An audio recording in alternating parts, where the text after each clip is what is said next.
Hello friends, welcome to rural academy. Friends, आज हम लोग पंजाब विजय के बारे में देखेंगे। पंजाब विजय से रिलेटेड कुछ जीके के क्वेश्चंस देखेंगे।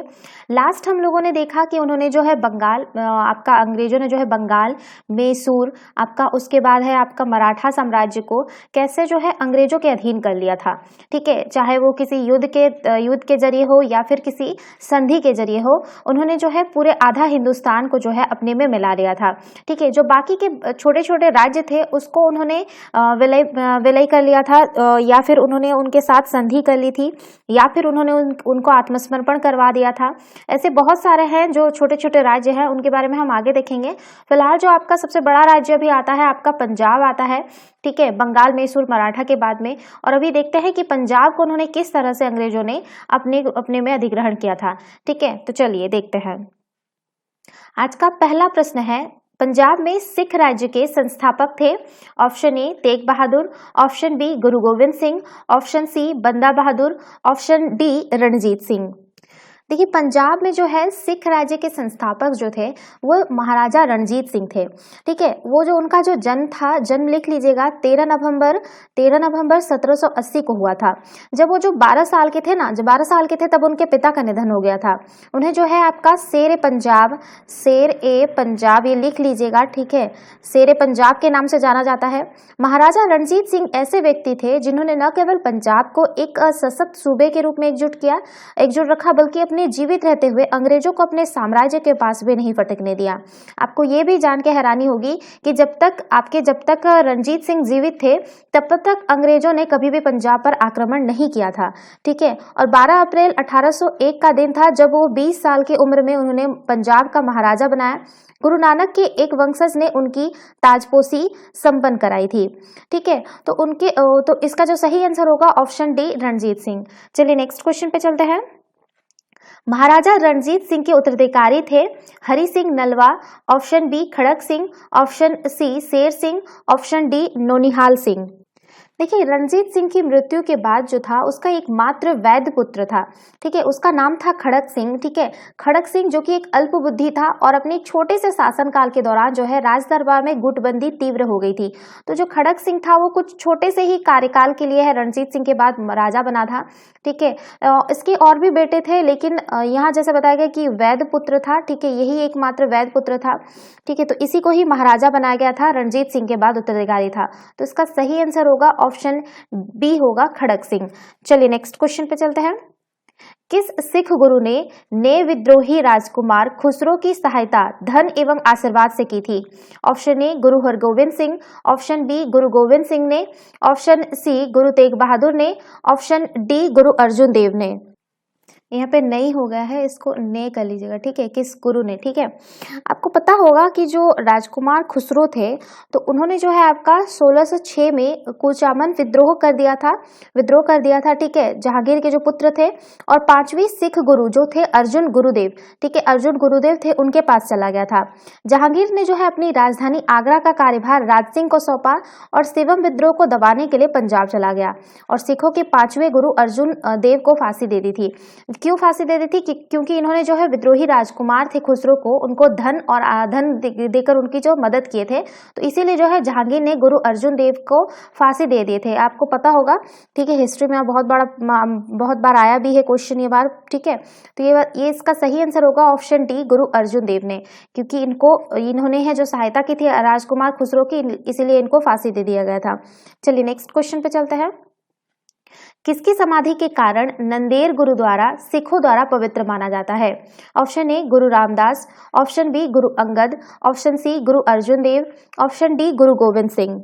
देखिए, हुजूर साहिब गुरुद्वारा जो है, जिसको नांदेड़ गुरुद्वारा भी कहते हैं, सिख धर्म के 5 सत्ता के सिंहासन में से एक का घर है। नांदेड़ में गोदावरी नदी के तट पर स्थित एक अच्छी तरह से संरक्षित मंदिर सिख वास्तुकला और धार्मिक प्रथाओं का सर्वश्रेष्ठ वैशिष्ट्य दर्शाता है। ठीक है, यहीं पर जो है सन 1708 में सिखों के जो है 10वें गुरु थे, 10वें या अंतिम गुरु भी कह सकते हैं, गुरु गोविंद सिंह थे। गुरु गोविंद सिंह जी ने अपने प्रिय घोड़े दिलबाग के साथ अंतिम सांस ली थी। सन 1708 से पहले गुरु गोविंद सिंह जी ने धर्म प्रचार के लिए कुछ वर्षों के लिए यहाँ अपने कुछ अनुयायियों के साथ जो है अपना पड़ाव डाला था। यहीं पर कुछ धार्मिक तथा राजनीतिक कारणों से सरहिंद के नवाब वजीर शाह ने अपने 2 आदमी भेजकर उनकी हत्या करवा दी थी।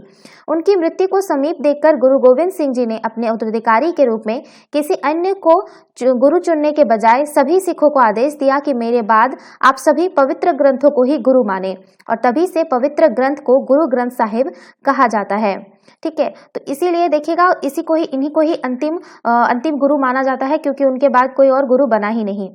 ठीक है, इसका सही आंसर होगा ऑप्शन डी। चलिए नेक्स्ट क्वेश्चन पे चलते हैं। सैनिक संगठन खालसा दल की स्थापना किसने की? Option A Guru Gobind Singh, option B Kapur Singh, option C Maha Singh, option D Ranjit Singh. देखिए, सैनिक संगठन खालसा दल की जो स्थापना है ना, वो जो थे आपके कपूर सिंह, उन्होंने किया था। नवाब कपूर सिंह को सिख इतिहास के प्रमुख लोगों में से एक माना जाता है, जिनके नेतृत्व में सिख समुदाय ने अपने इतिहास के सबसे काले समय में से एक को पीछे छोड़ दिया। वो सिख कॉन्फेडरेंसी और दल खालसा के आयोजक थे। नवाब कपूर सिंह को सिखों द्वारा एक नेता और सामान्य समानता के रूप में देखा जाता है। उनका जन्म जो था वो आपका 1697 में हुआ था, शेखपुरा जिला पाकिस्तान, जो कि पाकिस्तान में है, और मृत्यु जो था उनका 1753 अमृतसर में हुआ है। ठीक है, अमृतसर में हुआ था। तो इसका सही आंसर होगा ऑप्शन बी कपूर सिंह। चलिए नेक्स्ट क्वेश्चन पे चलते हैं। रणजीत सिंह ने अपने शासनकाल के अनेक विजयी युद्ध लड़े। उनके द्वारा विजित राज्यों को कालक्रमानुसार सजाइए। ऑप्शन ए लाहौर, ऑप्शन आपका एक है लाहौर, ऑप्शन बी है आपका अमृतसर, 3 है आपका कांगड़ा और 4 है कश्मीर। ऑप्शन ए 1, 2, 3 और 4, ऑप्शन बी 1, 2, 4 और 3, ऑप्शन सी 2, 1, 3 और 4, ऑप्शन डी 4, 3, 2 और 1। देखिए, रणजीत सिंह ने अन्य मिसलों के सरदारों को हराकर अपने सैन्य अभियान की शुरुआत की थी। ठीक है, 7 जुलाई 1799 को उन्होंने पहली जीत हासिल की। उस समय वो किशोर अवस्था में थे। उन्होंने भांगी मिसल को हराकर लाहौर पर कब्जा किया है। तो सबसे पहला जो था उन्होंने लाहौर किया था, लाहौर विजय किया था। लाहौर में यहाँ पे जगह नहीं बन पा रहा है, आप लोग लिख लीजिएगा 1799 में। ठीक है, 79 में। उसके बाद जो है उन्होंने अगले कुछ दशकों में एक विशाल सिख साम्राज्य की स्थापना की है। ठीक है, उसके बाद जो है वो 12 अप्रैल 1801 को रणजीत सिंह को पंजाब का महाराज का ताज मिला। ठीक है, इन्होंने जो है अमृतसर को विजिट किया। ठीक है, उसके बाद जो है उन्होंने कांगड़ा को विजिट किया था। ठीक है, कांगड़ा को विजिट किया और उसके बाद उन्होंने कश्मीर पर विजय प्राप्त की। अमृतसर को 1802 में विजय किया था। ठीक है, ये ध्यान लिखिएगा। और कांगड़ा जो था आपका वो 1818 में।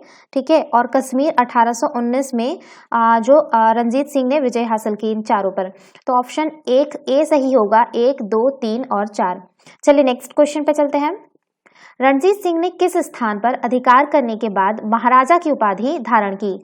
Option A Lahore, option B Amritsar, option C Malwa, option D Kangra. देखिए, रणजीत सिंह ने जो है लाहौर विजय के बाद जो है लाहौर पर अधिकार करने के बाद जो है उन्हें महाराजा की उपाधि धारण की थी। तो इसका सही आंसर होगा ऑप्शन ए लाहौर। चलिए नेक्स्ट क्वेश्चन पे चलते हैं। रणजीत सिंह को किस विजय अभियान के फलस्वरूप जमजमा नामक तोप की प्राप्ति हुई? ऑप्शन ए लाहौर विजय अभियान, ऑप्शन बी अमृतसर विजय अभियान, ऑप्शन सी मालवा विजय अभियान, ऑप्शन डी कांगड़ा विजय अभियान। देखिए, रणजीत सिंह को जो है जमजमा नामक तोप था वो अमृतसर विजय अभियान के दौरान प्राप्त हुई थी।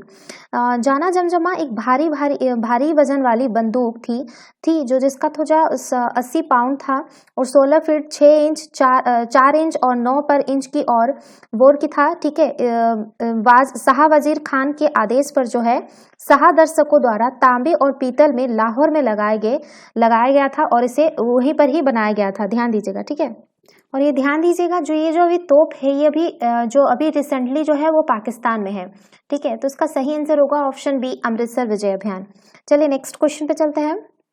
रणजीत सिंह ने किस मिसल से लाहौर यानी पंजाब की राजनीतिक जो राजधानी थी लाहौर एवं अमृतसर जो पंजाब की धार्मिक राजधानी थी उनसे छीनी? रणजीत सिंह ने किस मिसल से? ठीक है, option A Bhangi, option B Sukerchakia, option C Singhpuria, option D एहलूवालिया।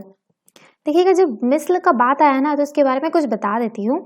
तो रणजीत सिंह जो थे ना, रणजीत सिंह जो थे सुरचकिया मिस्र के थे, ठीक है, रणजीत सिंह। और जब मिस्र का बात आया है तो मिस्र जो थे वो 12 मिस्र में विभाजित थे। सिख जो थे वो 12 सिख मिस्र थे, जिसमें आपका एक था आलूवालिया थे, एक भंगी थे, ठीक है, और एक है आपका, लिख देती हूँ, दलवालिया है, ठीक है। उसके बाद आपका फैजुल्ला पूरिया है, सॉरी। उसके बाद आपका कन्हैया करके एक है, ठीक है, कन्हैया मिस्र है। उसके बाद करोड़ा सिंघिया करके है। उसके बाद एक है नकाई है। उसके आपके बाद निहांग। उसके बाद निशान वाला। उसके बाद आपका आता है फुलकिया आता है, ठीक है, ऊपर लिख देती हूँ, लिख लीजिएगा, रामगढ़िया। और एक है आपका सुरचकिया, ठीक है। ये 12 मिस्र थे, सिख के मिस्र थे, जिसमें से जो रणजीत सिंह थे वो सुकरचकिया मिस्र के थे, ठीक है। रणजीत सिंह ने न केवल स्थानीय क्षेत्रों को जीतने की चेष्टा की, अपितु डोगरा, नेपोलियो एवं अफगानों के साथ भी संबंध स्थापित किए। 1799 में उन्होंने जो है अफगानिस्तान के शासक जमान शाह के रणजीत सिंह को लाहौर के प्रांतीय शासक का पद दिया। 1805 ईस्वी में रणजीत सिंह ने अमृतसर एवं जम्मू पर भी अधिकार कर लिया था, ठीक है। इस प्रकार जो है पंजाब की राजनीतिक राजधानी लाहौर और धार्मिक राजधानी अमृतसर दोनों पर रणजीत सिंह का अधिकार था। इससे पहले जो था भंगी मिस्र थे, उनका अधिकार था किस पे, आपका अमृतसर पर और आपका लाहौर पर, ठीक है।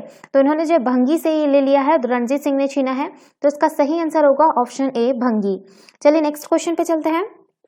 रणजीत सिंह एवं अंग्रेजों के बीच हुए अमृतसर की संधि में किस नदी के दोनों के राज्य क्षेत्रों के बीच की सीमा निर्धारित की गई?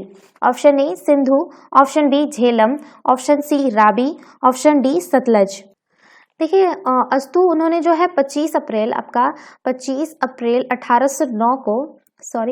1809 को जो है रणजीत सिंह के साथ जो है अंग्रेजों ने अमृतसर की संधि कर ली थी, जिसका सर्वप्रमुख उपबंध था कि सतलज नदी दोनों राज्यों के बीच की सीमा मान ली जाएगी, ठीक है। ये जो संधि थी ये कोई युद्ध का परिणाम नहीं थे, ठीक है, क्योंकि उधर से जो नेपोलियन और फ्रांस नेपोलियन की बढ़ती शक्ति थी, फ्रांस तथा रूस की मित्रता था, और फ्रांस और रूस ने जो है भारत में आक्रमण करने का इरादा बना लिया था। और पंजाब आपको पता होगा, पंजाब जो थे आपका यूरोप से आने का अच्छा खासा रास्ता बना हुआ था, ठीक है। तो उन्होंने जो है अंग्रेजों ने जो है क्या किया कि उन्होंने रणजीत सिंह के साथ संधि कर ली थी कि हम जो है आपको प्रोटेक्शन देंगे, किन से, फ्रांस और रूस से, जो कि अभी आक्रमण करने वाले हैं भारत की तरफ से, ठीक है। तो उन्होंने जो है अमृतसर की संधि कर ली थी, जिसका सर्वप्रमुख उपबंध था कि सतलज नदी जो था दोनों राज्यों की सीमा मान ली गई थी, ठीक है। तो इसका सही आंसर होगा ऑप्शन डी, सतलज। चलिए नेक्स्ट क्वेश्चन पे चलते हैं। रणजीत सिंह ने अपने राज्य प्रशासन विशेषतः सैन्य प्रशासन में विभिन्न विदेशियों को भर्ती किया, जिनमें शामिल थे वंतुरा, अलार्ड, कोर्ट एंड गार्डनर, और आपका 4 है एविटेबल। ऑप्शन इसमें से चुनना है कि कौन कौन शामिल थे। ऑप्शन ए है आपका 1, 2 और 3, बी 1, 3 और 4, सी 1, 2, 3 एवं 4, ऑप्शन डी है आपका 2, 3 एवं 4। देखिए रणजीत सिंह जो थे वो आधुनिक सेना बनाना चाहते थे, इसके लिए उनको पश्चिमी युद्ध कौशल और तरीकों को अपनाने से भी परहेज नहीं था। उन्होंने अपनी सेना में कई यूरोपीय अधिकारियों को भी नियुक्त किया। उनकी सेना में जो थे वो खालसा आर्मी के नाम से जाना जाता था। उनकी सेना में जहां हरि सिंह नलवा, प्राण सुख यादव, गुरमुख सिंह लांबा, दीवान मोखम चंद और वीर सिंह ढल्लो जैसे भारतीय जनरल थे, तो फ्रांस के जिन फ्रेकोइस अलार्ड, इसमें देखिए आपका नाम है अलार्ड, और क्लाउड ऑंगस्टन कोर्ट और गार्डनर जो थे, इटली की जिन बाप्तिस्टो वेंचुरा और पोलो डी एविटेबल, अमेरिका के जोसियो हर्नान और स्कॉट आयरिश मूल के अलेक्जेंडर गार्जन थे, एविटेबल का भी नाम ली हूं मैं, ठीक है। अलेक्जेंडर जैसे कुछ ऑफिसर शामिल थे। इसके बाद आपके एक वंतुरा नामक और एक ऑफिसर थे, वो भी शामिल थे। ये कुछ थे जो गार्डनर जो थे वो रणजीत सिंह के निधन के बाद भी सिख सेना में रहे थे, ठीक है। सिख और अंग्रेजों के बीच पहले युद्ध के बाद जो है गार्डनर कश्मीर के महाराजा की फौज में चले गए और कथित रूप से अपने अंतिम दिन श्रीनगर में गुजारे थे, ठीक है। तो ये जो थे बहुत सारे जो थे विदेशी भी थे जो उनकी सेना में भर्ती हुए थे। तो इसका जो सही आंसर होगा ऑप्शन सी सही होगा, 1, 2, 3 और 4। तो ये था आज का जीके का पोर्शन। देखिए जैसा कि हम लोग पहले पंजाब विजय के बारे में कि अंग्रेजों द्वारा पंजाब को कैसे विजय किया गया इसके बारे में पढ़ने वाले थे, लेकिन देखिए ध्यान दीजिएगा जब भी किसी के अंग्रेजों द्वारा किसी भी राज्य को अधिग्रहण किया गया तो उससे पहले उस राज्य के बारे में पूरा डिटेल्स ले लेना जरूरी है कि उससे पहले वो राज्य क्या था, कैसा था, और जो जहां से उसका बेस तैयार होता है अंग्रेजों को उस राज्य को विजय करने के लिए, तो वो क्यों हुआ, कैसे हुआ, ठीक है, कहां से। जब तक हम लोग उसका बेसिक नहीं जान लेते हैं तब तक उसका मतलब अंग्रेजों का युद्ध क्यों हुआ, कैसे हुआ, ये नहीं जान पाएंगे, ठीक है। तो इसके लिए सबसे पहले हम लोग को पंजाब के बारे में जानना था। तो पंजाब का ये जो था पंजाब विजय का पार्ट 1 था। इसके बाद आपका पार्ट 2 आएगा। उसके बाद जो आपका एंग्लो पंजाब युद्ध आता है, ठीक है, जो कि आपका जो था आपका 2 युद्ध होता है। प्रथम आंग्ल सिख युद्ध होता है और एक होता है द्वितीय आंग्ल सिख युद्ध होता है। अब क्यों होता है, कैसे होता है, ये हम लोग जानेंगे, लेकिन इससे पहले आपको और एक पार्ट आएगा पंजाब विजय के बारे में, ठीक है, पंजाब के बारे में। तो चलिए, तो ये थे आज का जीके का पोर्शन। वीडियो पसंद आए तो लाइक, शेयर और कमेंट करना ना भूले, साथ ही साथ चैनल को सब्सक्राइब करना ना भूले। Thanks for watching, have a nice day, take care.